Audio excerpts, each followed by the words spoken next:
0 calorie green coffee bean extract caffeine. And it is so nice to drink. It's not going to ruin your cup of anything you have. You can put it in wine, you can put it in cocktails, you can put it in coffee, you can put it in smoothies. Ken, have you had a chance to put our Pure Lift into anything? I put my Pure Lift in my coffee this morning, and it's also in my tea right now. That's absolutely right. Awesome. Gives you that boost, that little bit of energy, makes you feel awesome. Killer. Love Pure Lift. Yes. Lift. Yes, I love Pure Lift as well. As you can see, we have our brand new branded metal thermal tumblers, and we will have more information about those tumblers as it comes to us. So please admire these nice little tumblers. All of our Valentines that have responded, shared, they did like the whole little walk and talk that I had asked them to do, and went on to YouTube and subscribed, and they received their tumbler in the mail this past week. So happy Valentine's Day. Thank you so much for doing all of that for us, and welcome to the show. If you would like to purchase your Pure Lift is available at many places, and it's growing actually. I just recently saw it in some Kroger stores. It's definitely available at purelift.com. That's PURELYFT.com, as well as Amazon. So go get yours today. They have unflavored orange, berry, and lemon lime, and they are really, really nice. They're not bitter, and they're going to give you a full cup of coffee's worth of caffeine in just a couple of sprinkles. So go try it out. All right. I don't know if I'd like that lemon lime in my coffee. But I know this is great in my coffee. It's almost like sweetener, but give you that little extra kick too. But that lemon lime in coffee, I don't know. I don't know. I agree with you. I don't know about the lemon lime in coffee. I have had it in whiskey. I've had it in water. And tell on yourself. I know I am. I've also had it in a protein smoothie where I use vanilla protein. I use one of these lemon lime Pure Lift sticks and a key lime pie Greek yogurt with some ice. No, that sounds good. That was good. Really good. Yes. So welcome, Ken. How are you? I am wonderful. How was your Valentine's? It's okay. Mine too. And it's snowing. Oh my God. We had so much snow and so much ice here. It was brutal. Yeah. Me being a Florida boy, I've been up here for a while now, but boy, it reminded me that I was from Florida in this last 6 days. It was brutal. Yeah, so cold. Everything's melted off now, so thank God we got through it. One of my friends out there in Texas, and it escapes me exactly what part of Texas he's in right now, but he posted a funny little meme, however you say it. The kids say I say it wrong. He said, what state can go from -1 to 70 degrees? And I think it was like 48 hours. And then, the punchline was Texas says, hold my beer. Right. Yo, hold on, let me show you something. Exactly. Tennessee and Texas are both the same way. Yo, hold on a minute. So, Ken, what are we going to talk about tonight?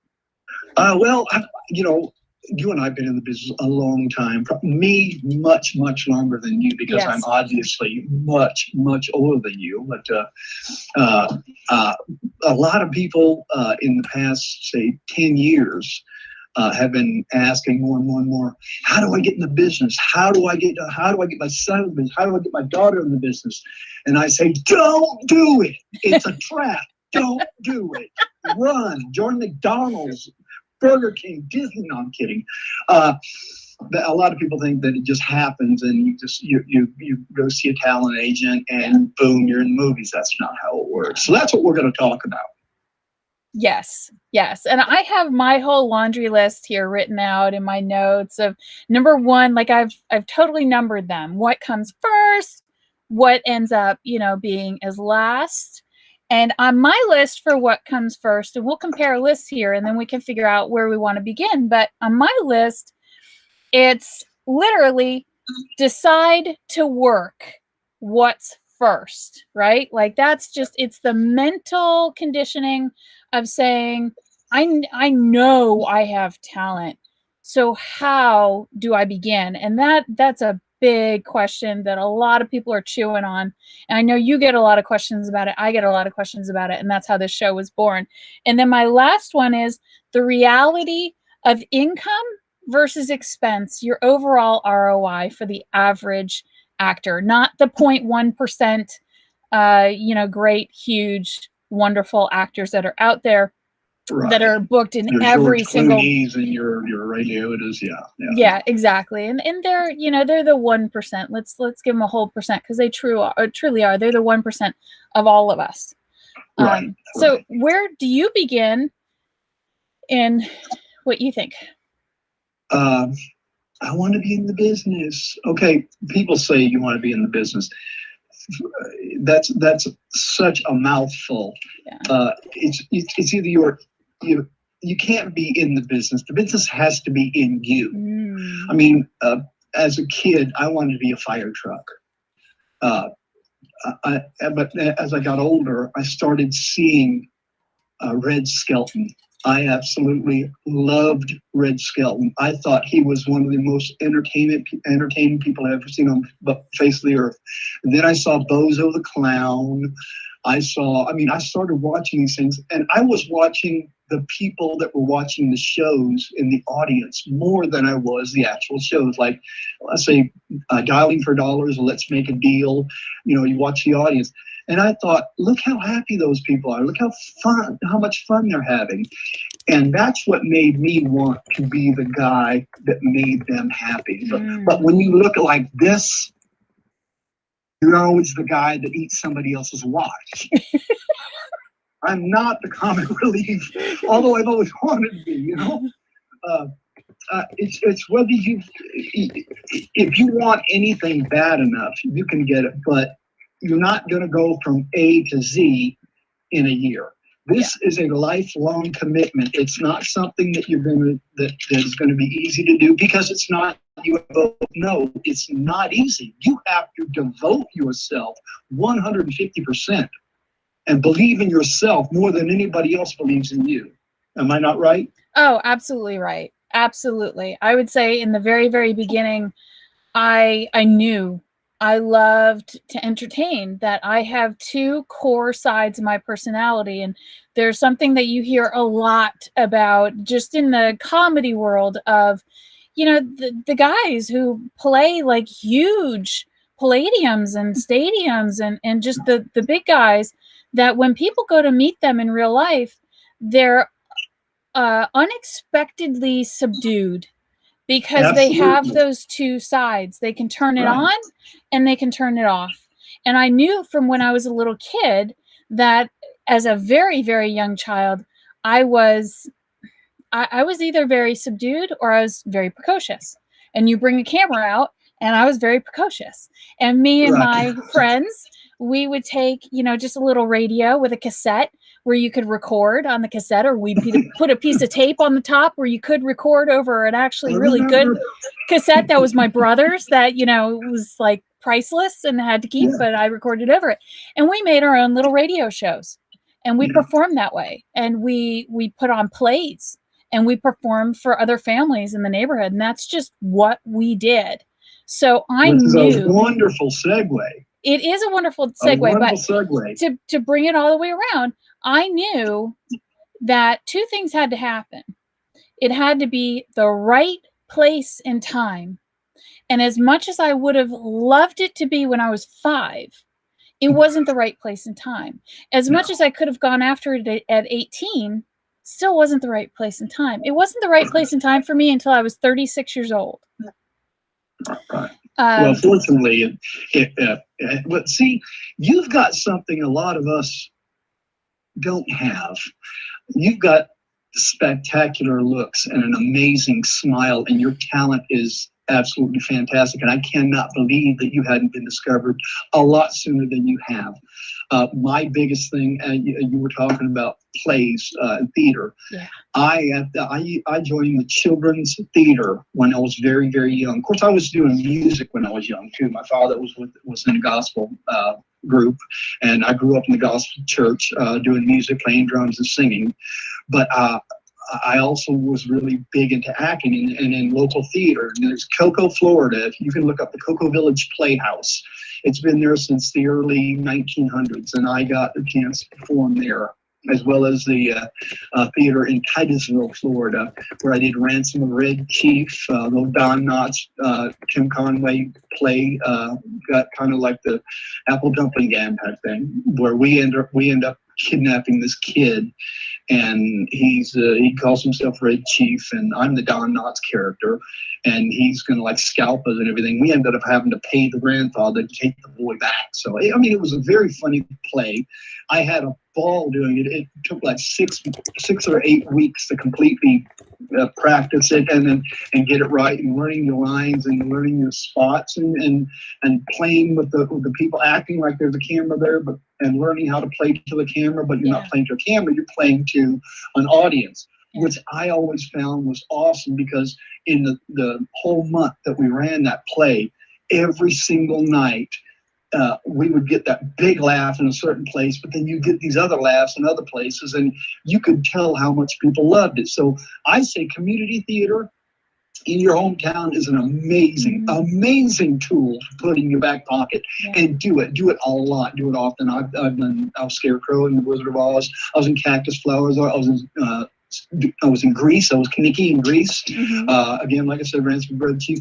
I love theater, and that is a big plus if you're interested in getting into acting, because that shows that you've got discipline, that you've got the drive and experience. And that counts for experience. Oh, absolutely. Being in front of live people is a huge stepping block, because some people can't do it, you know? You're right. You know, I've so many people I've looked at and I said, you know what, I'm going to give you one of my contacts, because you just have it. You're just so talented. You have the look. It's the right place and time for you. You have it. And it's gone really, really well. And then there's other people that I've met in life where I'm like, oh man, you got to get on the stage. And they're like, oh no, I'm afraid. So I would say to a lot of the people that contact me about getting their children into the business is what you just said, having the tenacity and the integrity and the drive to just want to perform. If you have that child that's young, that's performing for family, it doesn't matter. Like stuffed animals in a room is a performance to us when we're kids. Get them into your church theater, get them into your school theater, get them in any stage that will have them. Do it, because if they drive you to go to the rehearsals, then they're serious about it. And we can get into what that means when you have a child that is serious about it and how do you get in there. But I think that's a little bit further down the line. I agree with you. Let's talk a little bit more about theater. I did not start with theater. I don't know how to explain this. When I was in high school, all of the theater teachers that I met, number one, they were never ever working. So they didn't have a very deep toolbox, right? And it was all so kitsy. And that fake acting, that fake kitsy acting turned me off. Like, I'm like, no, don't you have emotion? Don't you have heart? Don't you have a character built in here? And I didn't know what I was talking about. And they just looked at me like, no, just do it. And I'm like, no, I hate this. So they're doing Shakespeare when you're wanting to do you're wanting to do character acting. I get that. Fortunately, I got hooked up with a teacher who was actually a seasoned thespian, who was actually an actor, and could talk to somebody or talk to a student, and within 15 minutes they would know the kind of character that person, and they would basically typecast them. And in doing so, they would take that person and put them in another type of role to challenge them, to build up the chops. So if somebody looks at you and says you're you play a bad guy, you're a heel. Because every movie has to have a bad guy, and that's all. It's true. Every movie does have to have the bad guy, and a lot of times I'm that guy. But being being keyholed into one type of character. As a matter of fact, I actually had an agent once that told me bald people don't get commercial roles. Really?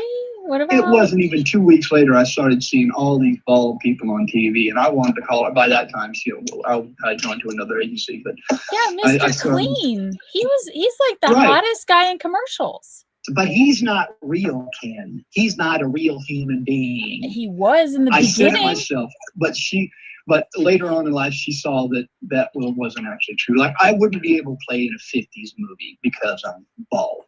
Okay. Because I've got a shaved head. I'm not going to play a greaser, but you know what? I can put a wig on, and I can just like a single order later. All right.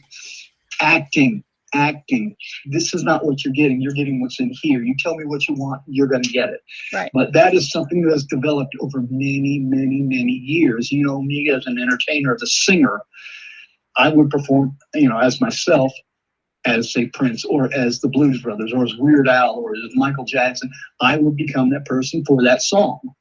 It's the same thing in a movie or on a play. You become that character for that play. Totally. I completely agree with you. And there's two different theories there, about what type of actor you are. I think let's pause on that for just 1 second. We have a couple of people watching the show that have said hi. We have Jim Valente here. Well, welcome, Jim. How are you, buddy? We have Tracy Wright and Welcome, Dale Tracy. Garza. Dale says, I have a radio face. Oh, Dale, you are very cute. We've all seen those story pictures of you. And love Dale. Jim Valente is adding to what you said. He said Yul Brenner. You're right. Yeah, Yul Brenner, right. Yeah. So thank you so much for watching, and please like and subscribe and share and get your friends on here. Anybody who's interested in starting their acting career, that's what this conversation's about tonight. And on that topic, so theater, yes, I would agree with you. I back everything that you say. When I got started, with my experience of all those theater sort of quote unquote acting teachers, they really didn't know what they were doing. And by the way, what's that? I said, I'm sorry you had to go through that in the way you did. I'm so sorry. That's not the way you're supposed to go through it. No, and you know what? It's kind of happening again for one of my daughters. One of my daughters has a theater teacher, and I believe she just has like a degree. I don't think she's ever worked anywhere, because I'm sitting back and, she'll say, okay, well, we're doing a play, so we're doing this. I'm like, oh, cool. Okay. So are you building that character? Are you, what does she have you doing in the backstory of nothing? And I'm like, what do you mean nothing? So we'll talk about that in a minute as well. But how I feel about that. Oh, me too. And every actor on the face of the earth. So how these school systems are hiring these people, I have no idea. But they've obviously never acted before in their life ever, never had an agent before in their life ever. But anyway, that let me climb off my soapbox for a minute there and just say that. So I first started with shorts, and I was working on a movie. I got very, very blessed with a very first audition. I booked a movie, which doesn't ever happen. So right time and place. That's rare. Right time and place, right? And I had commercial gigs, and I had a couple industrials and all these things that were on film, that were recorded. And then I was offered a theater role. It was just small theater, but any audience is a huge audience, right? That's what we do. So I took it, and I had my mind opened up. You have no idea what it's like. No. I'm talking about every. I'm not talking about you, Ken. You're with me here. You're with me. I'm talking about everybody else. If you've never done theater before, go do it. Even if it's at just a small community center, whatever audience you can get, go do it. Even if you only do it once, but do it. Life-changing. It is such an amazing experience. So amazing. You have to know from open to close every minute, everyone's lines, where everybody is, everybody's blocking, everybody's character, everybody's backstory. Like, you are so in it, you'll never be further in it than you will in a theater production. And that's what I have to say about that. So how do you get started? We've covered the theater side of it. how about covering the film side of it? What I did, because I looked at it and I had this predisposed opinion that I didn't want to do theater. I wanted to go into film. And what I did was I said, well, I know I have the gumption. I know I love the lens. I know I have that special relationship with the lens that I have with no other human being on the face of the earth. And I want to do this. But how long are you on set for? What's it like? What's the terminology? What's the language? What does this mean? What does that mean? So I went and I did some extra work first as my first trial, 3 months. And I said, I'm going to do this for 3 months. And do I like it? What did you do to start with film in the very, very beginning? The first thing I ever got to do is I was blessed to have a great agent who's no longer with us, Betty Rance, down in Florida.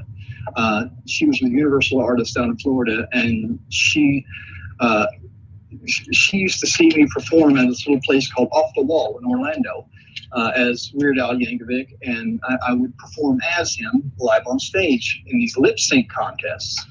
And I got to know Betty because she would come out there with this Elvis impersonator, and we got to be real good friends.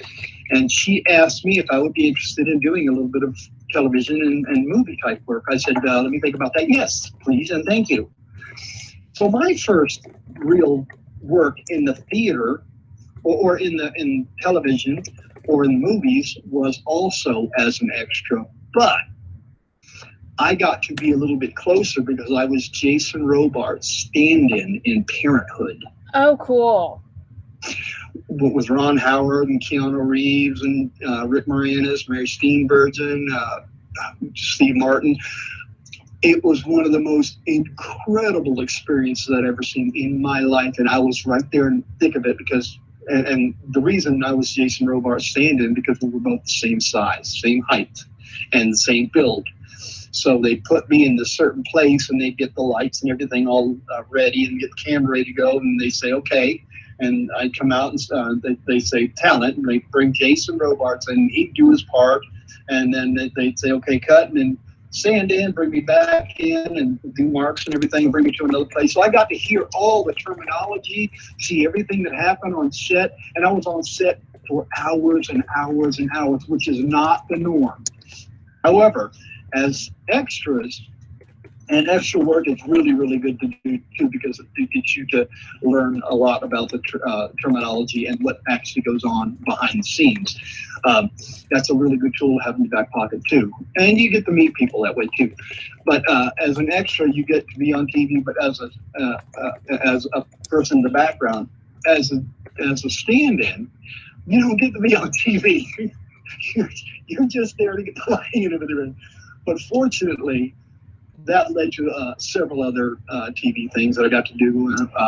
It led me to my first role as Lex Luthor in Superboy, filmed in Orlando for Disney MGM, which was really, really cool. And then but there's a whole lot more to that. But anyway, getting to that level, just to get to the extra parts and to the stand-in, it took a lot of work, a lot of years. But I agree with you. The stand-in and the extra stuff is very important to have in your back pocket as well. But if you're a stand-in and they need a principal extra, now principal extra is somebody that's on set, and they may a waitress might come over and says, would you like coffee or tea? And he'll say like one word, tea. You know, that's a principal extra. Okay.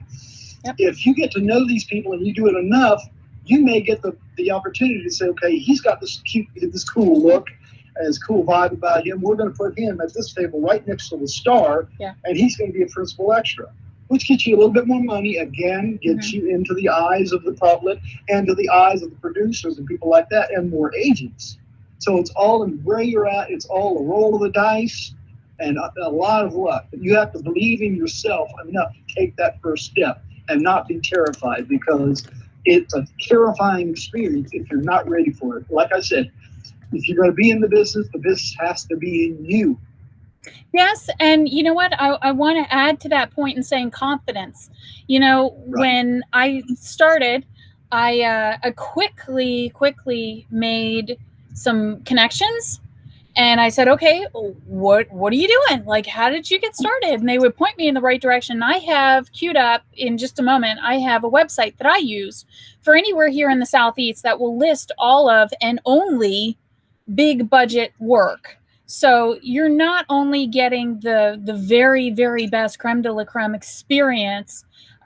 Sometimes the pay is not phenomenal. It used to be much higher than what it is right now, but due to pandemic. Due to the pandemic, yes. And now there's added regulations due to the pandemic. So some things have changed that you'll need to research on your own. But it's not, in the very beginning, it's not about what you get paid. It's about your experience. And then leading beyond, once you merge away from the extra work and you become an actor, a trained actor that is beginning, not yet seasoned, it's still not all about the money. And we're going to talk about that in just a minute. But before you can apply for extra work, you have to have something called a headshot. And for extra work, they generally want you to have 3 different poses. They want you to have, well, 4 actually. They want you to have what's called a theatrical headshot, a commercial headshot, a 3/4 body shot, and a full body shot, especially for extra work. What's wrong? Everything okay? I was just And the profile? Yeah, sometimes, depending on what they're casting you for, they will ask you for different shots. I've been asked for a bikini shot for purposeful reasons. Say not so. And profile shots, yes. We'll get into auditioning in just a minute, and depending on who you're auditioning for, and if you're auditioning on film or if you're auditioning in person, sometimes you'll have to do what's called that audition half rotate. And you rotate half to the left, rotate half to the right, and you come back center, but you never lose both of those eyes when you rotate. You always got to have one of those eyes. So there's lots of little things like that that you have to know before you just jump in and say, hey, agent, I'm so fantastic. I know you want me. And they're going to say, do you have a demo reel? Do you have any pictures? And you're like, yeah, I have a really cool selfie. Like, that's not going to work. Yeah, no, that's not going to work. That's not going to work. So I have a website here that I'm going to share my screen and go to. It is called Headshots 101. And I direct a lot of people to this. Ken, do you have a specific website or Star Photo in Nashville is where I get mine done, but I have several photographer friends of mine that are professionals that work through SAG, Screen Actors Guild, that will come and I basically pay them to do the headshots, and they take them down to Star Photo and they print them up for me, and they do a digital print up as well, which goes right to my agencies that I work with. And that's after you have your headshot taken. Right. So in this experience, especially in the Southeast, if you're not in New York and you're not in Los Angeles, from my experience, and now I know Atlanta and Nashville are really gaining in education because the entertainment industry has been there alive and well. And Atlanta's been leading the nation in big budget production up to the pandemic for 10 years. So it really has shifted things, and it shifted a lot of knowledge. It's also opened a lot of doors for some opportunists to take opportunities. And you want to make sure they good or bad. Yeah. And you want to make sure that you don't present yourself as an opportunity. So when you book a headshot photographer, you want to make sure that they do that. Like, not every photographer can take a headshot and understand how to do that. So I have this website up here, and we see a gentleman that looks Latin to me wearing a fedora. Very, very nice shot. We're going to see what the website says that this shot specifically is. So purpose of a headshot 101, I'm just going to read this little synopsis here. It says, purpose of a headshot is to give you, the actor, full understanding on what a headshot is, how a headshot works for you, and how to get the most out of your headshot. So this is really a great website to peruse. This particular picture that we have, where he has the fedora, he has his hand up touching the brim of the hat. Now, Ken cannot see this picture, so I'm going to really describe it, because this is what's called a character shot. I was just about to say, that sounds like a character headshot to me. Yeah, definitely. When you're, okay, so they have this listed as a theatrical shot. The difference between a commercial and a theatrical headshot is commercial is your eye can sell anything, biggest smile, most inviting. Your eyes are engaging with the camera, so you're connected with the camera. Big smile, that's commercial. Theatrical, a lot of people have a different version of theatrical, and some actors will keep 2 or 3 different theatrical shots, just like they'll keep 2 or 3 different commercial shots. Because in your theatrical shot, it's mouth closed, you're not snarling, but you're not necessarily smiling either. You're serious. How would you describe theatrical, Ken? Yeah, theatrical is a character, as far as I'm concerned. You're giving a certain look of a certain character, be that a real character that you know of or somebody that you've got inside your head. It's a character that you're playing. Yep, I totally agree. And then, so this particular site, all these theatrical, well, this was a commercial one that they just showed. This very, very, very pretty African-American lady. She is smiling, and that would be her commercial headshot. So she's wearing a denim top with a pink background if you want to go back in the broadcast and see which one. Or go to headshots101.com, and you'll be able to peruse them for yourself. But this gives you a great perspective. The other thing I want to point out here is that if you'll notice, and this is something that took me a while to get, I went through many photographers and I had a couple of different agents, and they're like, Liz, it's a great shot, but it can't be a headshot. And I'd be like, well, why? It's, it's cropped, half bust up. It's cropped just above the head. The cropping's right. Why can't it be used for a headshot? Well, if you have any type of shadows, casting directors don't want to see that. There's big budget casting directors that they want your face front to the camera.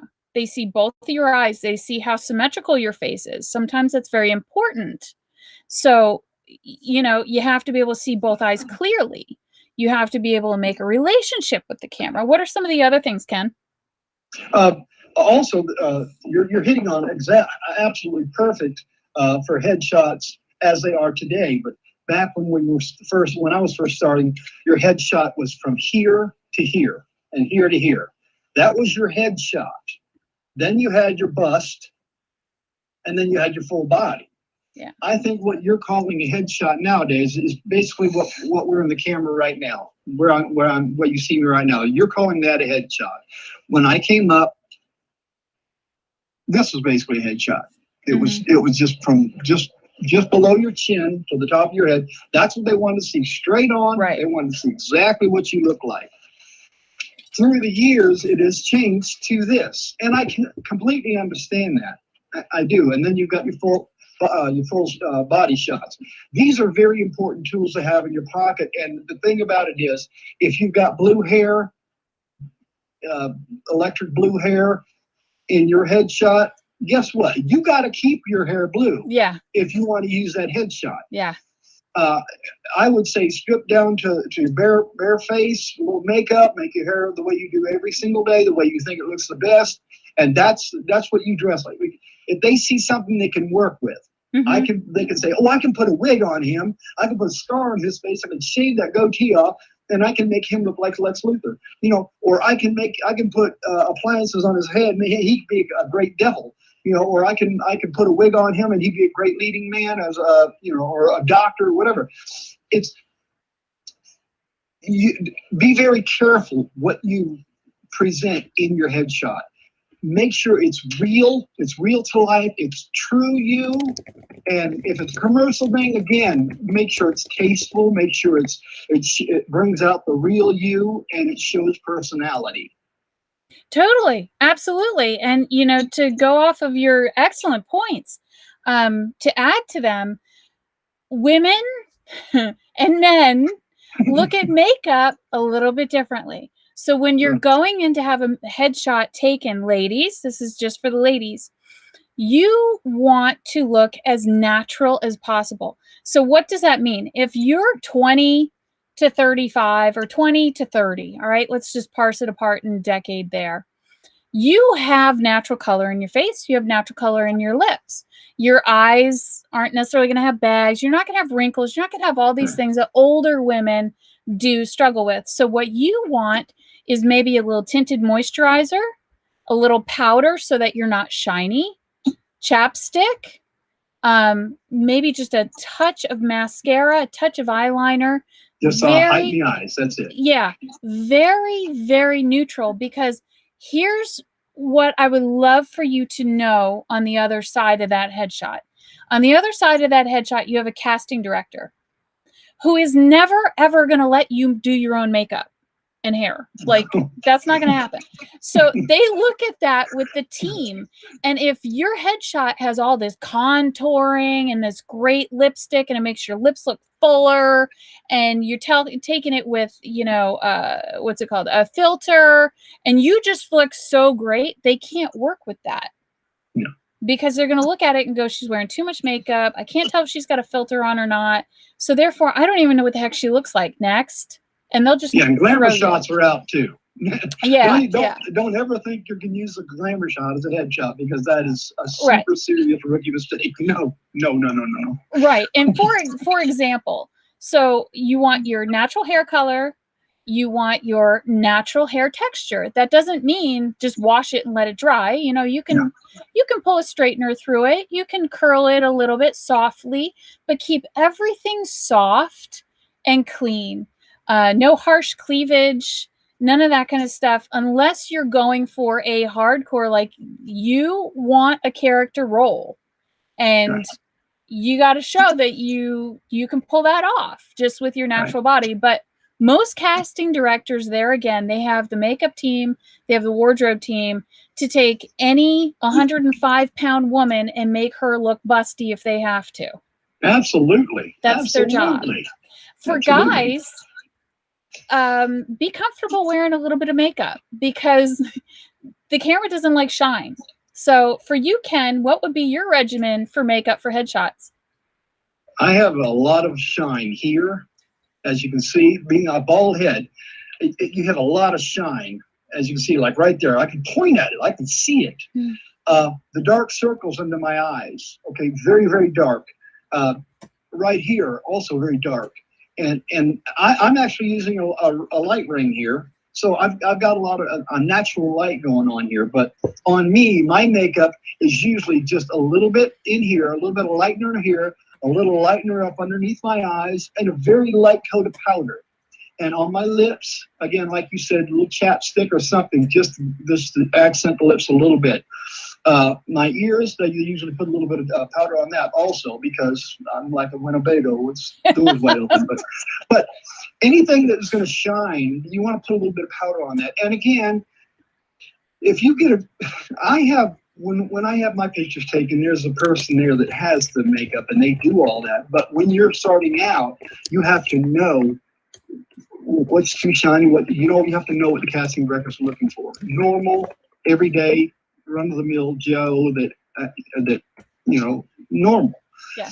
I'm not going to put my Gene Simmons makeup on and call that a headshot. I'm not going to put white crap under here and make it really jump out. I'm going to show them who I am. This is who I am, and this is what you can work with.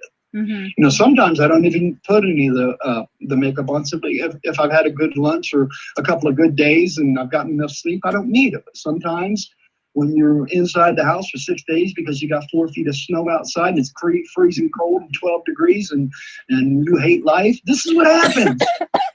You choked me on that one.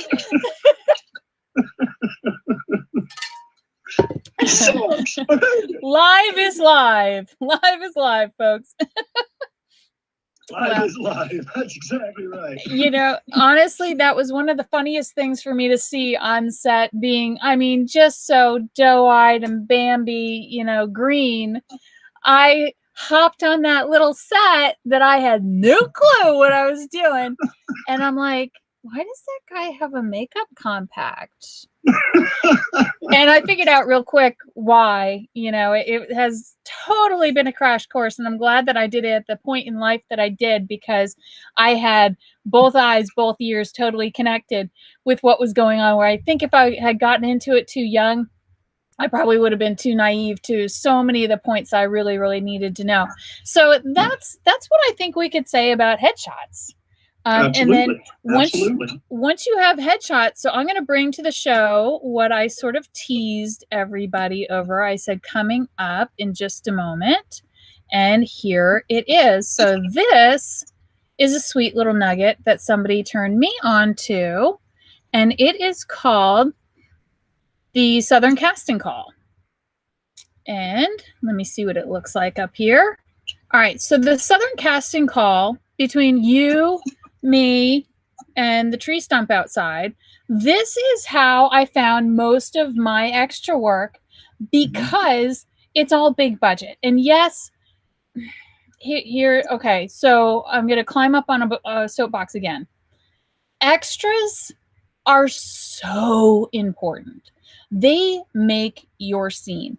You can be the best actor on the face of the world, and you're working with the best opponent actor in a scene in the entire world. And if you don't have some sort of extra motion, some environment happening, life happening, you don't have a scene.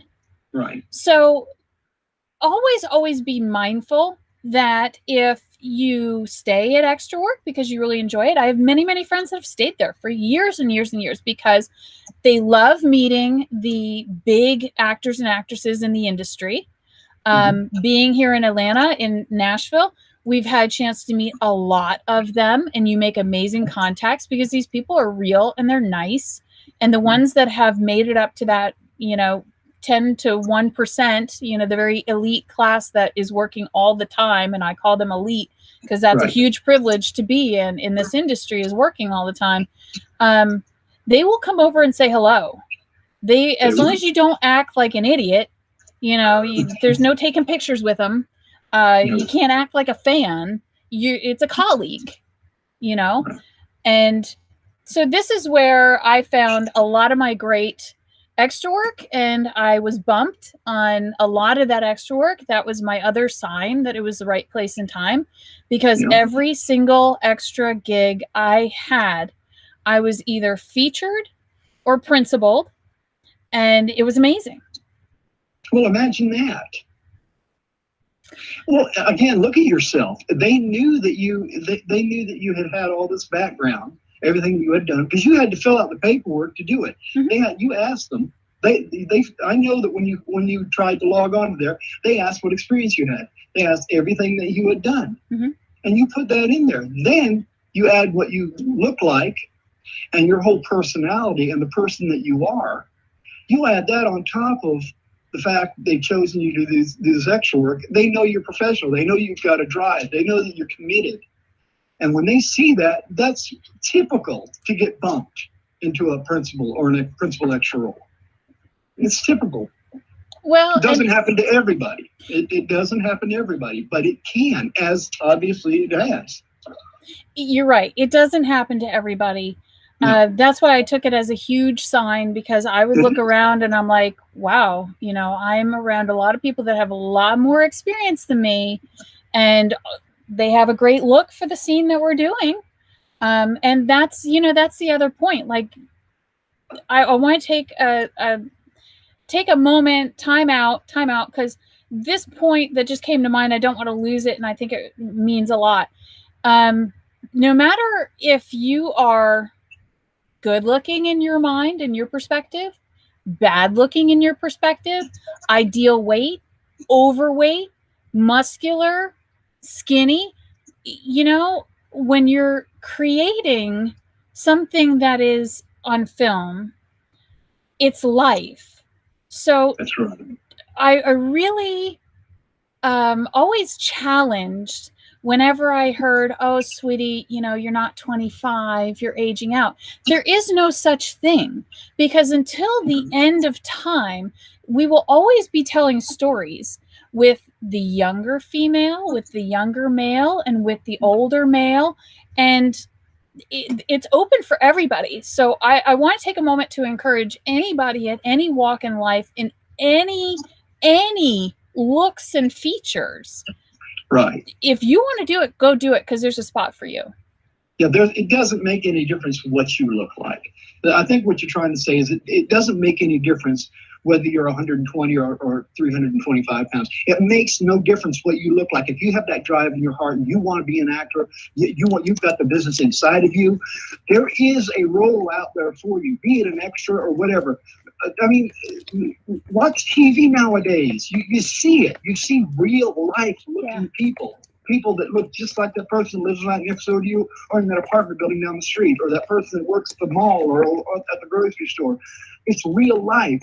No matter if you want something bad enough, you want to be in the business. You're not just going to walk into it. That's not what I'm saying to you. But if you have the determination, spit that out. It's not mine. I don't belong to me. If you have the determination and you have the drive and you want it, you have to want it too, because there's a lot of work to it, and you're willing to put into work, and you believe that much in yourself. There is a role out there, and don't you ever let anybody tell you that you don't look good enough. You're not pretty enough. You're not. Your teeth aren't right. Your eyes aren't right.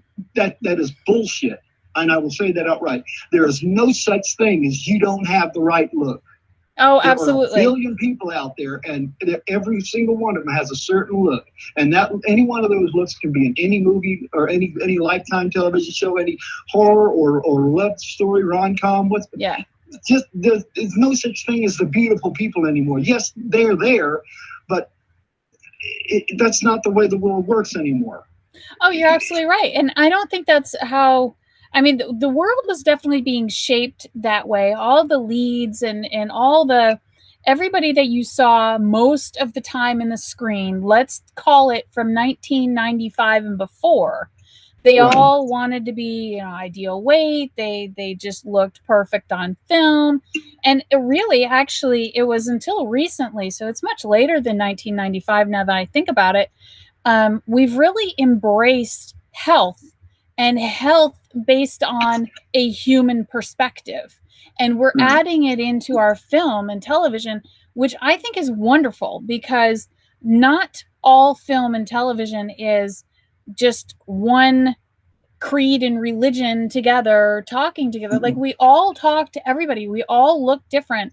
And that's what it needs to be. And so I'm really happy that that's being embraced. And I know that there's a lot of people, especially young women that were told that are probably around my age, around 40 now, that remember that if they wanted to be a model, they had to fit into the cube. And if you didn't fit into the cube, it was like, forget it. Which is why I love models like Anna Nicole. Anna Nicole, yes. She had her struggles, right? Which ones that made it as big as she didn't have struggles. But what I loved about her was that she was nearly 6 feet tall. She wore 5-inch heels. That's 6'5". Yeah. And she walked into a room and she lit it up, and every man wanted her. Commanded attention. She did. Marilyn Monroe, at the height of her career, was a size 16. Yeah. Oh, yeah. It's all about your attitude. A lot of people don't realize that she was a size 16 at the height of her career, when she was the biggest star. Yeah. It's all about your attitude. All about your attitude. So, going back to your point about being nervous. Nervous is normal. If you're not nervous, you're not doing the right thing. And I think that applies in many parts of life. If you're not nervous to some degree about what you're doing, it's not the right thing. Like, you need to go find something else to do. I was nervous about coming on here with you. Well, I was nervous too. I was nervous to start the show. I'm nervous to start every single show. So, but as you get into it, you start relaxing. You start to realize that you're having a talk with not only the people that are watching. I see those people that are watching as my friends. They're here for a reason. They have an itch. They want input. Give me the data. I need input. And the fact that you and I get to do this, we get to share our experiences and our knowledge with as many people as possible that want to tune in. Hopefully we'll get a lot more viewers as we go down the road. Yeah. But no, I mean, I believe it can happen. But I do too. I don't see them as an audience. I see them as my friends and my family, and anything I can do for anybody that's out there. They have any questions whatsoever for us whatsoever, me or her, don't hesitate to ask. We will. If I don't know the answer, I'm going to find the answer, and I will just make sure that you write it down in the link below. And if I don't have the answer, I will find it for you, and I will get you the answer. But don't hesitate to ask. Because that's what we're here for. That's why we do this. And we're going to get into some other aspects of the entertainment business too. So don't if you haven't gotten all the answers that you wanted tonight, you're going to get them sooner or later. But I'm going to give you a little taste of what we're doing next week. Next week we're going to be talking about next month, in a few weeks. Yeah, next month. Excuse me. Next month we're going to talk about the seedy side of the biz. Yeah. Back to you, Liz. Okay, so thank you. All right, so let's travel along. You're telling a little bit about your story. I'm telling a little bit about my story to try to convey to everybody, how you get started. So I did my protocol that I set for myself of my 3 months of extra work, and then I realized, okay, let's go back to my marketing plan. Oh, hold on. Ken is temporarily delayed. Let me get back to Ken. Never mind. Are you here? Are you here? I'm here. Okay. I'm here. Okay. Oh, yeah. All right. He's back. Sorry. It was just a tiny little pee break. All right. And we're back. Somebody called in. Somebody called and was trying to contact me, and I had to put them on and tell me later. So. No worries at all. So starting off with the very beginning, the one thing that I didn't mention was I was very, very blessed to come from a marketing background, and I did marketing for a couple of different corporate companies. So I feel like my marketing background was fairly rich, and I knew how to sell things. I knew how to command attention when attention was needed. And so that was, to be honest with you, that was the very first thing I did was, okay, this is a great idea, Elizabeth, but how are we going to pull this off? So it was, get experience. How do you get experience? Did extra work. Once my extra work was done, I said, oh, great, it's time to audition. Yeah. So auditioning, not so much. I knew that I needed to know a lot of things to go out on an audition. And I did two things. Number one, while I was doing extra work, I was constantly networking. I mean, I am the definition of workaholic, unfortunately, but I have balanced it at this point in my life because I've got kids that are, kind of happy. So I'm going to take that as a win. I've kind of balanced it, but I knew that I need to constantly network. And in my networking, I was led to a wonderful woman named Ashley LeConte Campbell. And Ashley LeConte Campbell was a working actress. I believe she's still working. She was in, I'm so bad with names. She was in the football movie that was, it was in the Southeast, and a Southern family adopted a boy, and this boy was wonderful at football.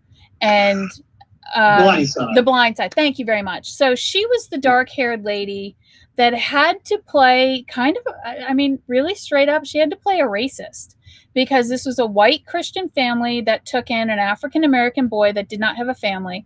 And my acting coach had to channel that. And she said, that's not me. I wasn't raised that way. I'm not that way. I don't think that way.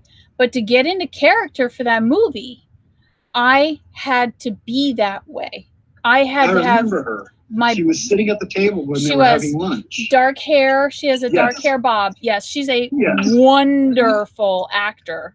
Yes. And that was my first coach. Like, that was major win for me.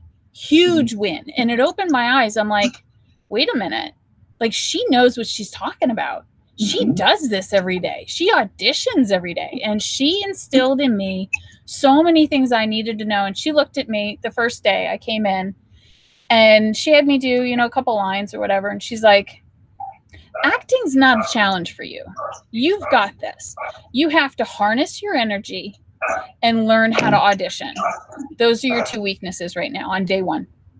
And she's like, this is going to be a crash course because I'm going to teach you everything you need to know, from creating a backstory and how that character interacts with the other backstories on the page and all this kind of stuff. And it was an amazing thing. But she really taught me that what the majority of our job is, what is it, Ken? I'm sorry. I'm Auditioning. Sorry. Say that again, honey. Auditioning. Right. No, well, if you're not auditioning, you're not working. And you're going to get turned down more times than you're going to get offered the job. Yeah. And that's all part of it. Auditioning is that's your key. That's where you get your work. And it's where you don't get your work. Your whole life is going to surround around that audition. And I hate auditioning, but it's that necessary tool that you have to do. I got to where I didn't want to do them anymore, and I got so down that I'm not doing something right. But let me explain something to you. The more no's you get, the more you learn. Yeah. I'm so happy that I got all the no's that I got, because I learned something every time they said, no, you're not right for the, I appreciate you coming in. Thank you.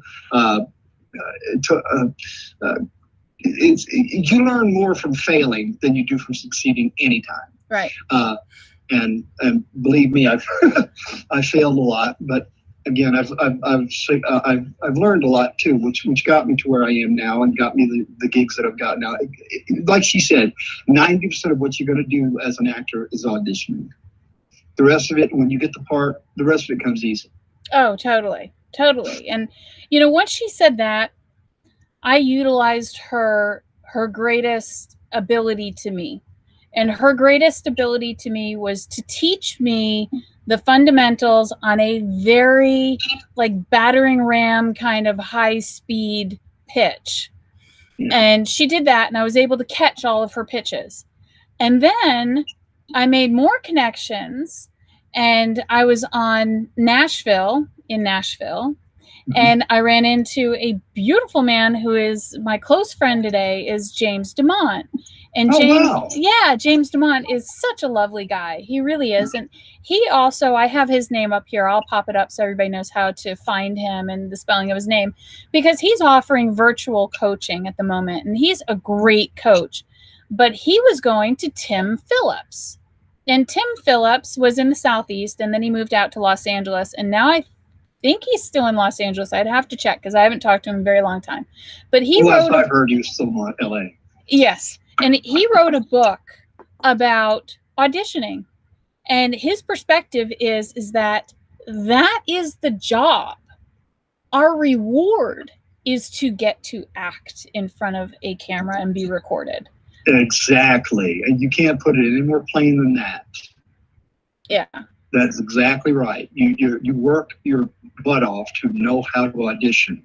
And with that audition being perfect, and that audition, by nailing the audition, your reward is to actually get to be in the movie or in the production, or be that a commercial or movie or television, film, whatever. Right. And that's what we all want. Oh, totally. I want to be the best auditioner in the world. Again, like I said, I used to hate it. Now I want to do an audition every 30 minutes, because the more you do, the more chance you got to get work. Absolutely. And you're being seen. And when you're being seen, guess what? Your IMDb account keeps ticking up and up and up and up, because all these casting directors are like, Ken Dodge, who's Ken Dodge? Oh, wow, look, Ken Dodge, look at his picture here. And the more they click within your profile, which is why you want to load up that IMDb with credits, you want to load it up with pictures. Which means International Movie Database. Yes, the International for the Movie. That don't know what that means. Yes, and that's for film. It's for television. You're not going to find theatrical productions on there, but this podcast is on there. Many different productions of all different types. It really has opened up in the past couple of years. So imdb.com, if you don't know what that is, it's definitely worth your investment. We might just make this a 2-part show, because we're still only halfway through of, getting through what are all the networks you got to be on, all this kind of stuff. But Tim Phillips was instrumental in teaching me exactly how to do it, precisely how to do it. Does that mean that I had success? I didn't. I didn't. And I'll tell you why I didn't. And I'll tell you why and how I felt while I wasn't and where I am today. In the very beginning, when I said, oh, wow, I'm done with extra work, I'm going to go audition for something. Well, I did audition for something. And it seemed that I had a gift I didn't know that I had. I have my own specific type of crafting an audition that wins every time. And I walked out onto that stage and I auditioned and I had to come up with a monologue. One of the most nervous things in the world, because the casting director, was a live audition, which is rare here in Atlanta, said, we're going to start with a monologue. Guess who didn't know what the heck a monologue was? I asked the person next to me, I said, hey girl, what you doing for the monologue? And she kind of told me, she's like, oh yeah, I'm going to do this. And I'm like, okay, real talk. I don't know what the heck a monologue is. Can you tell me what that is? So she did. And he had opened it up so that it was a monologue we could have created and written ourselves. And I'm like, yes. Or one that we memorized off of film and television, right, or theater.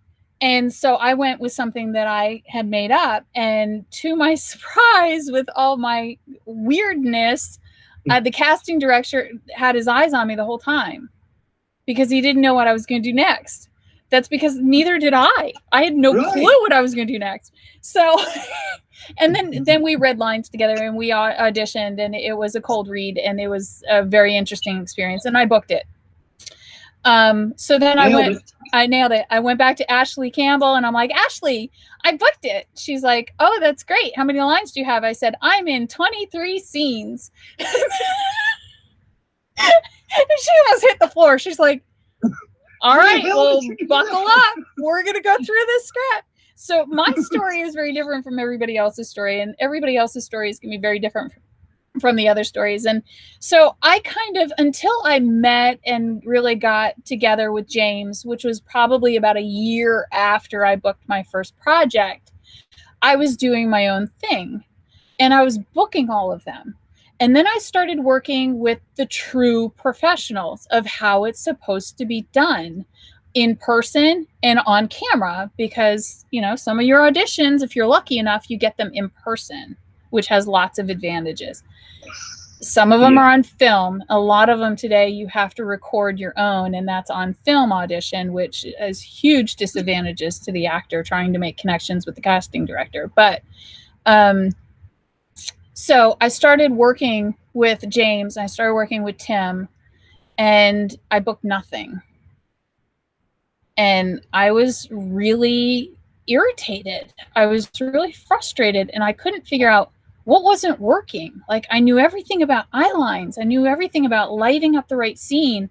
I knew everything about having a non-busy background. And like, I knew so much about filming and so much about, you know, building that character and being in it and knowing your lines and reading them from heart and having a good reader with you and sending in a good copy. Like, I knew it all, but it wasn't working.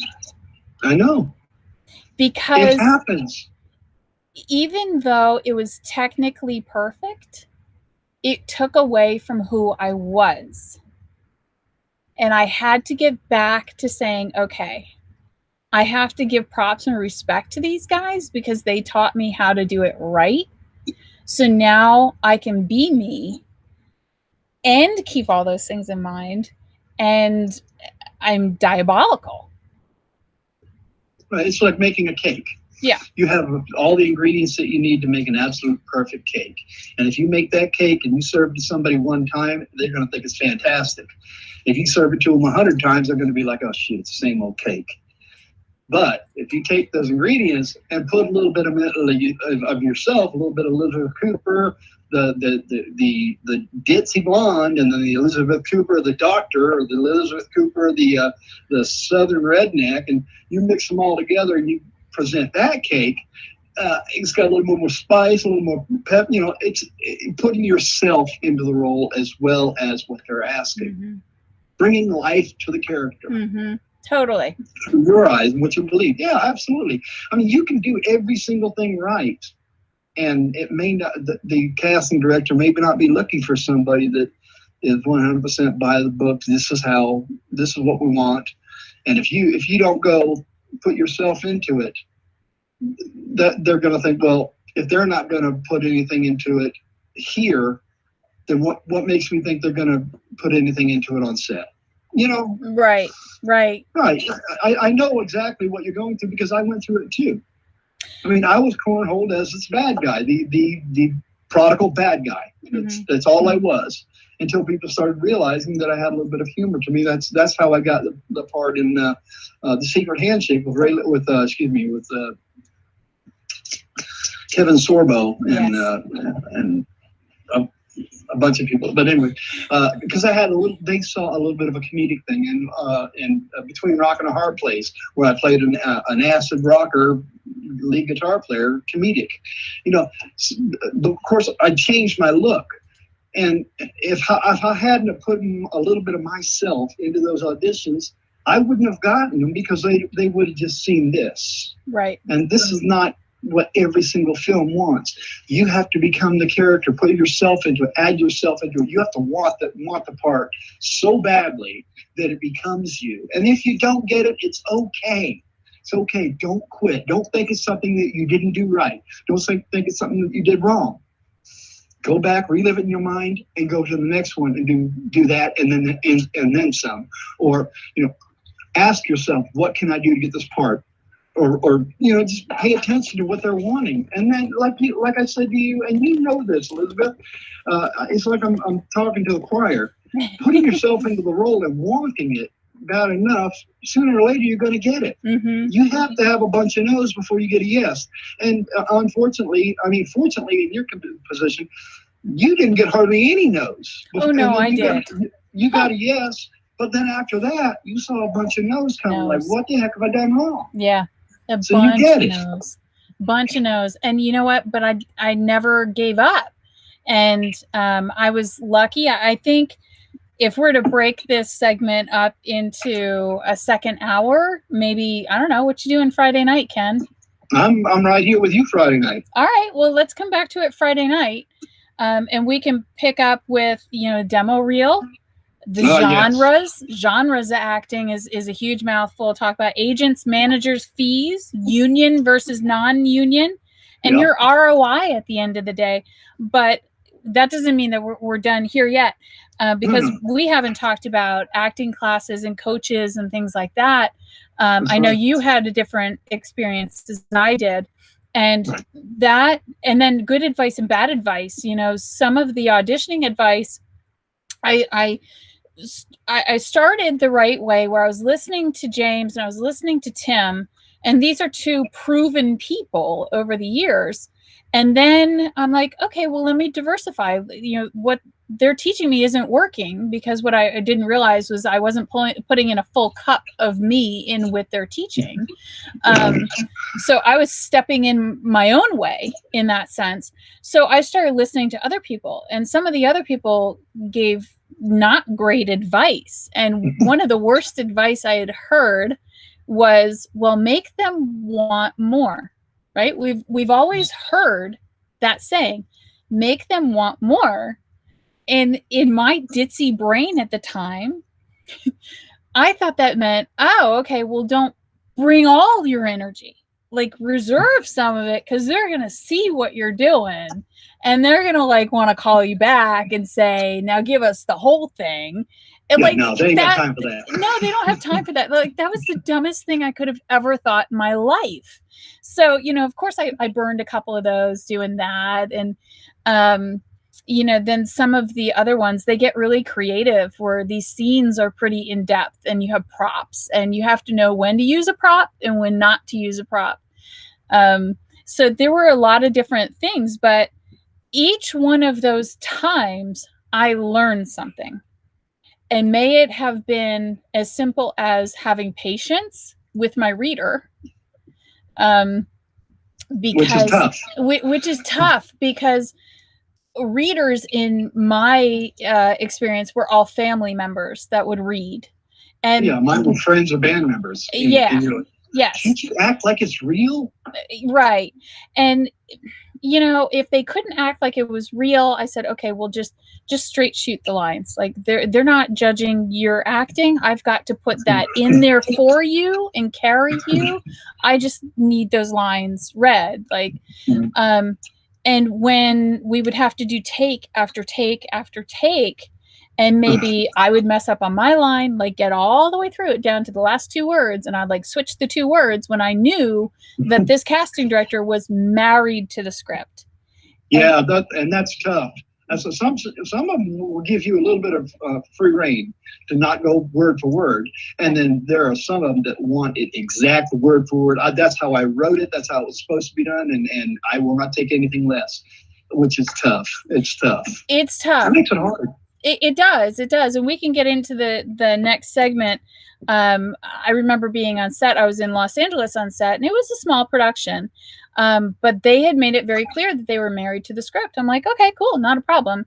Well, they were so married to the script that one of the ADs came to me and they said, okay, add this to his name. And I said, okay, well, I'm perfectly fine with that. I can do that. And I did a take where I did it like to the script. Like I was married to it. We had a big old rock on my finger. I was married to that script. And right. I still did it the same way. And then I'm like, oh, sorry. Okay, back it up. I'll put that name in there for you, you know? And so it's really funny things that happen on set, and you always grow from those things. But yeah, so coaches. Do you have any coaches to shout out to, and what did they do for you? I have, there are so many coaches that I've got, but my coaches have always been dear friends that are friends and actors. Coaches.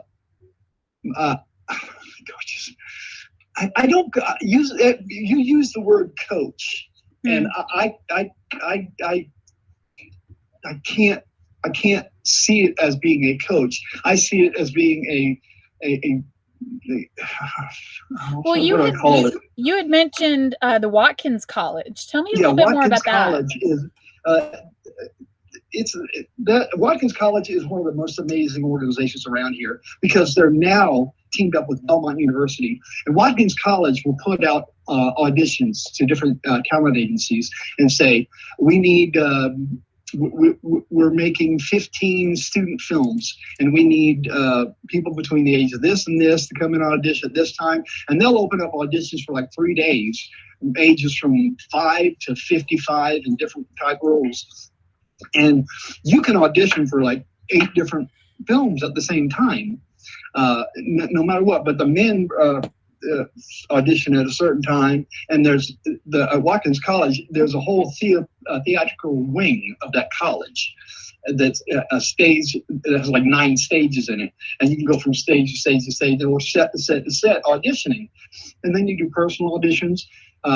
And Watkins College is now, like I said, teamed up with Belmont, and everybody, I don't know if anybody here doesn't know who Belmont is. Belmont is one of the biggest colleges in Nashville, second to like Vanderbilt.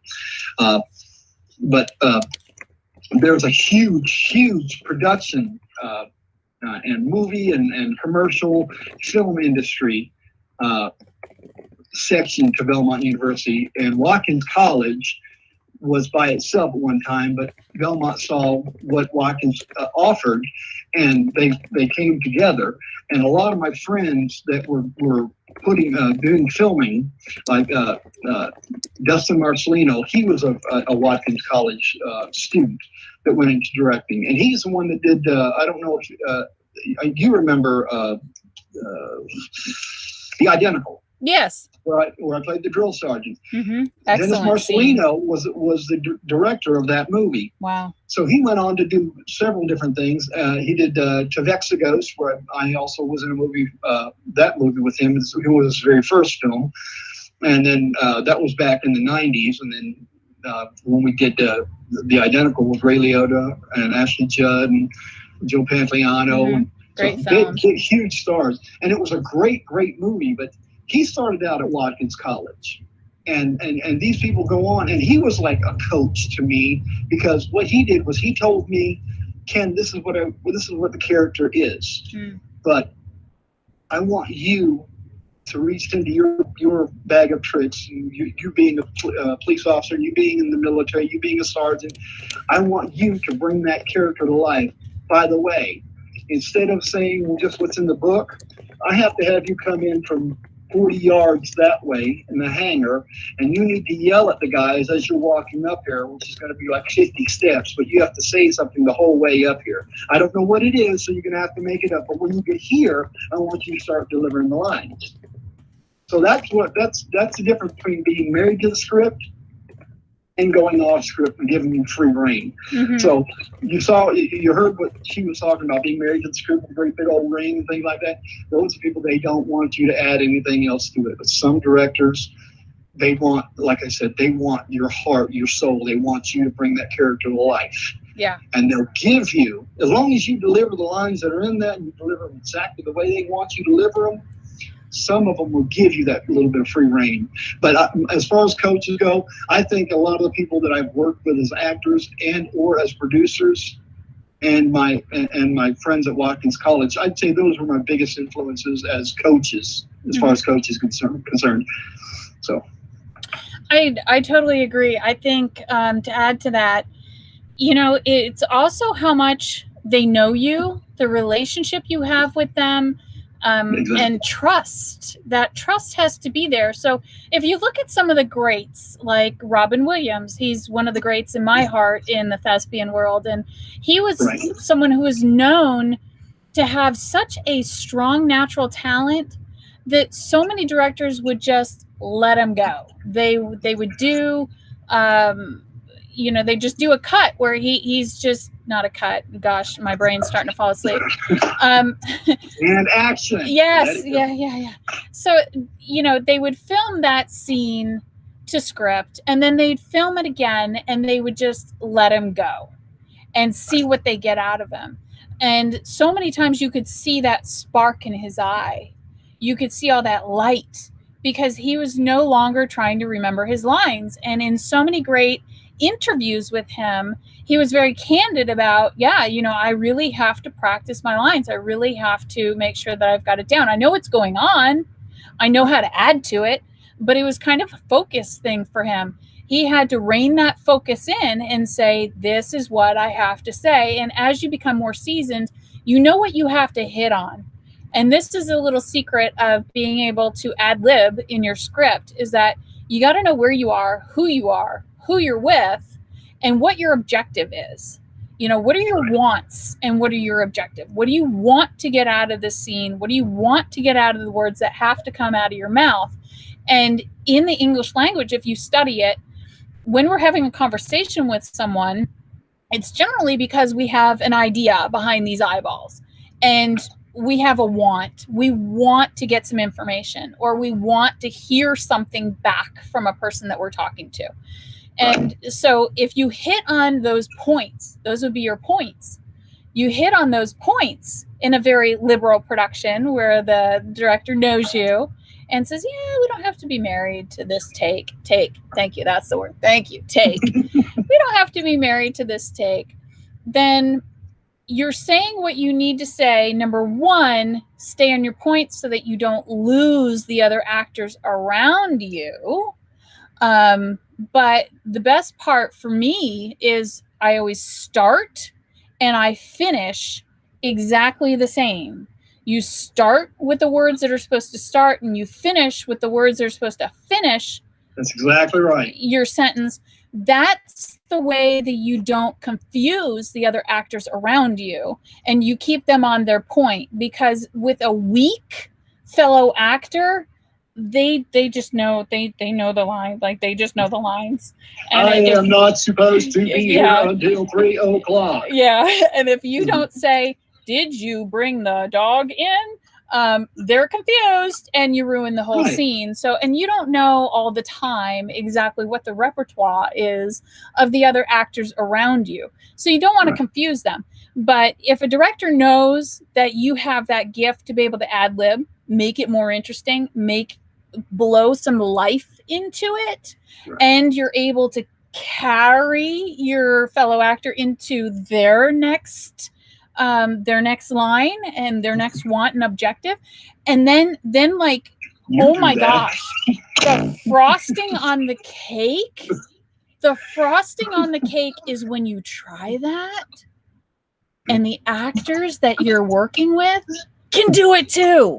I was going to say, you have got to have the strongest back of anybody I know, because I've seen you carry so many different actors. Oh my gosh, it becomes playtime. I know. Playtime when you have somebody oh my God, that you can play with. The little work you and I have done together, we had a blast. Yeah, we did. Great. Yeah. But imagine being in a feature film or something like that, where we're actually both supporting actors. God, could you imagine how much fun we would have? Oh my gosh, so much fun, so much life in it. I mean, it would be, it would be like extreme life, you know. But Sure. you know, so that's not having to be married to a script. That's being able to ad lib and be able to ad lib, in my perspective, correctly, so that you don't like bring funny to the table, but you ruin the scene. Like, they can't use that. So that's never a good thing. You're not bringing anger into the scene, but they can't use that because you lost everybody else. And then being married to the script, I think in my opinion, it's all about the cliches. That's something that Tim Phillips and James Dumont definitely taught me, is that if you open the beginning sentence of your first set of lines with a cliche that's appropriate to the backstory in your character, with it in mind. If it's in your mind, it's coming through your eyes and it's coming out your actions.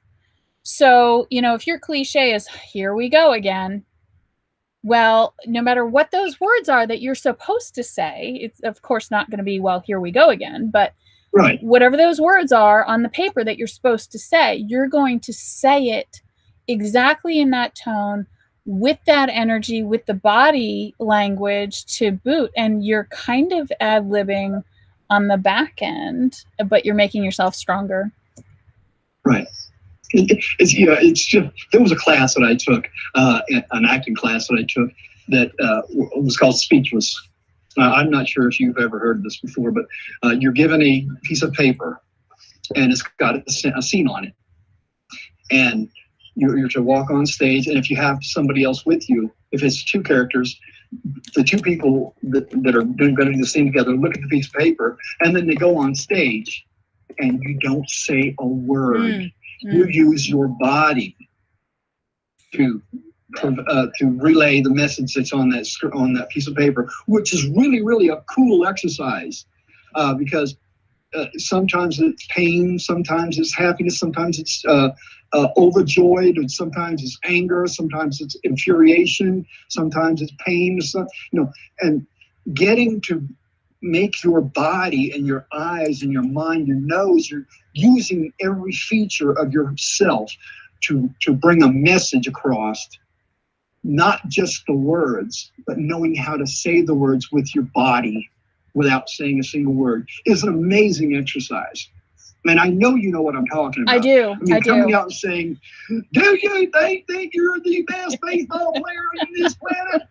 No. You think you're the, it's how you say it, how you deliver it, and how your face moves, and your body language. Not going over the top, because I'm not Jim Carrey, and I am not Ron Howard. And I am not Robin Williams. You have to find that middle ground that is you. Totally. There will never be another Jim Carrey. There will never be another Robin Williams.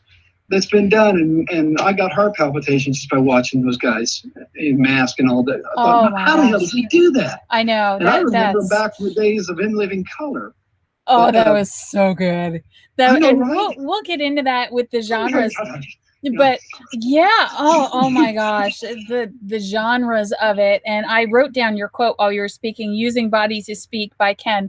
We're going to definitely come back to that in the second segment, but I do totally agree with you. Once I learned what a monologue was, I started writing some of my own, and then I memorized some of them, and using your natural strength albeit you might not like that to be your natural strength. Maybe you want to be a superhero, but everybody looks at you and says sex pot. So you use those I things. think you make a great Wonder Woman. That's just me. She was a little sexy. So, one of the ones that really piqued my interest, of course, I love comedy, so I did do one of those. But for something that was more theatrical, I did Church of Baseball, because she's talking about sex in the entire thing. So that was a home run for me. Yep. And yeah, with loaded bases. Yeah. And, great film, great monologue, I believe in the Church of Baseball. And, she goes on and on, talks about how much she studied it. Well, she sure has. But yeah, I totally get it. You do. It's a full body experience. It's a full mind experience. It's almost beyond that. It's cosmic, and I noticed the more that I got into the art of it and the more I got into studying it, having real conversations with real tangible people that were not being paid to talk to me became a little bit of a challenge, because I'm not sure. People are stupid. I'm not sure if you felt the same way, but I'm kind of hoping that you felt the same way and you get me. But it did, because now I'm looking at this person and I'm like, I see what your want is, but I don't agree with you, so I'm just going to stop talking. That doesn't bode well. That doesn't. Your feet picking on her. You really? What's it like living in your little bubble? It's pretty great. I'm never in the bubble. Like it says out to lunch if you go into the bubble, because I know what you mean. I know what you mean. I do. I really do. Because you get people being in the business, in the biz. Yeah, in the biz. You get people to walk up to you right out of the street, and I'm not saying I'm a big star, because I'm not. I'm lucky to be able to have done what I have done. But when you get people to walk up to you, hey, can I be in your next movie? I'll just stand behind you and wave. I'm like, dude. Oh yeah. No. I had one of the most frightening experiences in the first 4 months, because I guess I had gone at this whole thing, in a hybrid kind of way, and I thought everybody did it this way. So I had, and it was so funny because it was month four of my career, as when I said, well, January 1st, I'm an actress, and that's just flip switch is how it was. Like, what? So I had, the world doesn't change just because you take on the title. Yeah, I had one of the top agencies here in Atlanta called me, and they said, we want to talk to you. And I'm like, okay. It's kind of weird. I don't have my 5 years of experience, so you can't do anything with me. I'm not union, obviously. There again, you can't do anything with me. But yeah, sure. All right, I'll go out to dinner. So I went out to dinner, and they proceeded to tell me everything about me, everything about my kids, where they went to school, where I lived, who my separated spouse was, who my ex-husband was, everything you can imagine, what car I drove, everything. And I said, okay, you're a stalker. And they said, this to like the top talent agency in Atlanta. They book everybody out of Atlanta. And, obviously just no shit's given on my side of the table. And they said, no. Obviously we can't take you. And they really actually paid me the biggest compliment they could have ever paid me. They said, in 5 years, you will have no need for us. I said, okay. I said, I think you're crazy. Like, that's batshit crazy. Where did you come from? And, some things happen, and sometimes you get really, really blessed. But they had said that. And then they had said, you need to change your entire persona. You need to get your legal name off of everything. Create a stage name, take down your Facebook account, create a new Facebook account, create a new YouTube account, create it all new. because somebody is going to get pissed off that you're taking their roles, and they're going to come find you. And it became a really, really weird experience because I had people take pictures of me. I had people take pictures of the kids in my yard, come to my house. And they were just curious. They were just trying to figure out, who is she? Where'd she come from? Wasn't that I was in anything all that prevalent. You would think that I had booked like a TV show and they were watching my butt every Thursday night, but they weren't. So yeah, that's the other side of it that I don't have in my like nice and organized list here, is what you just said, Ken, is that you create yourself, and then whenever you leave the house, you go in that persona. I've had people threaten my life. Yeah. Oh, because they really believe that the character that I played in, say, Molly, okay? Mm-hmm. I played a father of a preteen age girl who was into witchcraft and everything. I played a very abusive, drunken father. And a lot of people had seen that in this area. And I would go out and I would get threats. Yeah. People would threaten, you should be shot. You're going to wake up one day dead. I'm like, guys, that's just a character I play. Oh, no. We could read right through it. We knew it was you. And little did they know I had the roughest time playing that part because I loved children so much. Yeah. And because I love people so much. That was the hardest part in any movie and any job I've ever done. That was the hardest role I've ever played. Mm-hmm. But it came out in the movie that people absolutely hated me. So apparently I did it right. But again, like you said, it's a double-edged sword because some people are not really connected to reality. No. And they think that what they're seeing is real. Yes, a lot of people do. Going to the first feature film, that one where I was in 23 scenes, like what, Ashley? That one, when we went to the premiere of it, it was quite interesting because I was the villain in that film. And at the very last scene, one of the last scenes of the film, so I make it all the way through until the end, I was shot and killed. But before I was shot and killed, I kidnapped and punched, beat up a pregnant woman. And that's not me. And so I'm sitting there in the theater, right? And I'm watching it, and I got my mom and dad, and I got the kids, and the kids are like, wow, Mom, you can actually act. I'm like, yeah, I can do something. So, so we're doing all this. Peanut butter sandwiches. I know. Look at that. No jelly under my fingernails today. So, so we're watching this, and that scene is coming up, and like throughout all the other scenes where I appear, they hate my character. And the whole theater's reacting, even to the point to where I saw my mom react. But we won't go there tonight. I know. That's a whole another segment. We could talk for hours about stuff like that. And it's dangerous. Yeah, it's really interesting. But when I was killed, the whole theater clapped. And I'm like, oh, wait a minute. This is like a comedian getting a laugh. This is what I need. This is good. It's the most amazing compliment you can get, to be hated. Hated. But it's also very dangerous because some people blur that line between reality and fiction. They do. So it's a double-edged sword. That's why you and I get along so well, because I know what your ability is. I know that you're a phenomenal actress, and you can take Elizabeth Cooper and put her over here, and you can bring the character to life and set Elizabeth over there. Whenever you're done, this person goes over here and Elizabeth comes back.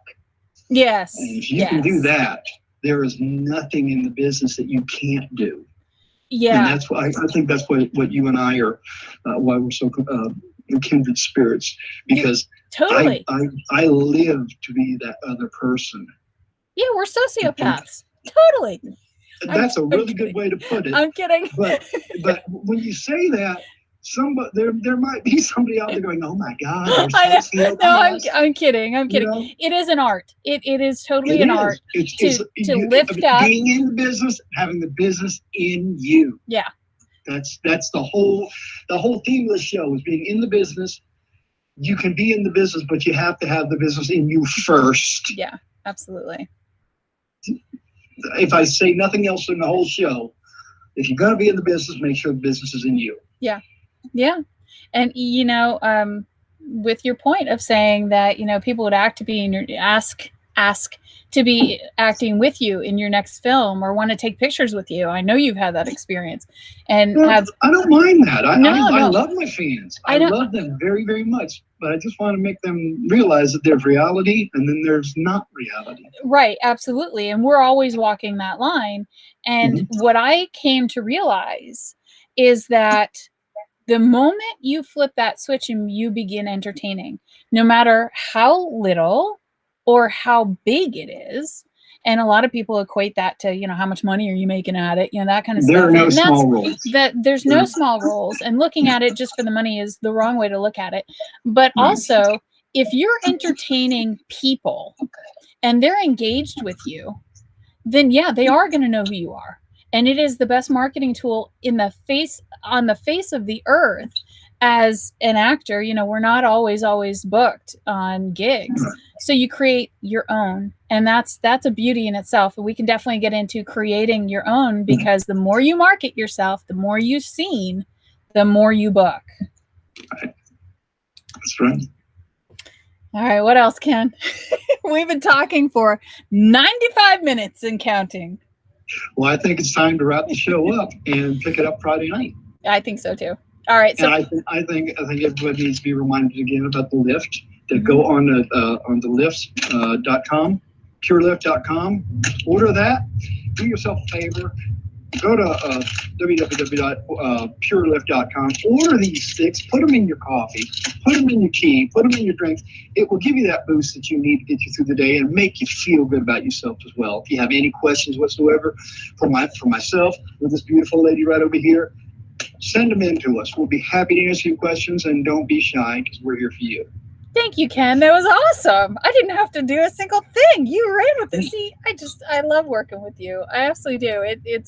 I compliment what you had complimented to me right back to you. And before we go, we have a few people. We have Jim Valente, who has stuck with us throughout the entire, it's getting late there, Jim. The entire podcast. He says, I love you people. I would rather write than act, which I understand. I have a love of writing as well. But I kind of like the lens a little bit better. Yes, you do. The lens likes you. Yeah, we have a bestie relationship. Even when we don't have a bestie relationship, and age takes its course, I'm still gonna love it. I'm not gonna dump it. And then Jim Valente says, hello, an actor acts. Yes, so he was in the conversation all the way through. So I want to definitely say thank you, Jim Valente, for sticking with us. Another one who stuck with us. Thank you, Jim. Fantastic writer, and he's a fantastic writer and producer and screenwriter himself. Blood Passion novels. If you guys haven't heard anything about Blood Passion, go to bloodpassion.com. You can find them on. You can find them online. Go to bloodpassion.com. Yeah. Check out some of these books. They're fantastic. There's 4 out now. 5 is coming out. Go check it out. Bloodpassion.com by Jim Valente. Yes, Jim Valente is definitely a friend of the show. He's done a couple of different interviews as he's had new books come out. And so you can find him on Amazon. Yes. However, check the prices on Amazon. He has quite the following. So he's had a couple of his books that were more popular than others in the series. And those books have sold for over $1,000 for the one copy. So definitely, absolutely. Yeah, go find Jim Valente. His name is up here on the screen. He's in the chat, and you can find him on Facebook, and then he'll direct you to his website to where you can buy him directly at a normal cost and probably signed by him. He's a really awesome giving guy. Another one is Will Folks. Will, thank you so much. He's in the Atlanta area. He's stuck with us this whole podcast, and I just love all of you. He is a fellow actor, and to take us out tonight, his comment, Will Folks, I hope I'm saying your name right. It's Fowlkes, so it could be Falks. Some small roles have been nominated for SAG Awards or even Grammy Awards. You're absolutely correct. Good Will Hunting. that Absolutely. was a green light project, and Yep. huge. I mean, they did have Robin Williams in it, so that did help. But nobody knew who Damon was. Nobody knew who Matt was. Yeah, knock knock. How do you like them apples? I mean, great film, and that was a small indie production. So you never ever know. So keep creating. Will gave us like 5 thumbs up. Yes, thank you so much. So Ken, I will see you back here. How about we do? You want to do 9 p.m. Eastern again on Friday? Perfect. Great. So everybody, tell your friends we'll be back here Friday night, 9 p.m. Eastern time. That's 8 if you're in Nashville or Central Time. Tell your friends, get on here, get your questions ready. If there's anything we can answer for you, please have them written down. We will answer for you them for you live. But until then, I'm Ken Dodge. That's Elizabeth Cooper. We are The Biz with Ken and Liz, and we'll see you real soon. Yes, sounds great. All right, everybody. I'm going to take you out my style. We are blessed. Oh, you are blessed. And mwah, you got to kiss with me, Ken. Mwah. Mwah. We love you. Everybody be safe, be well, be happy, be loved. And see you next time.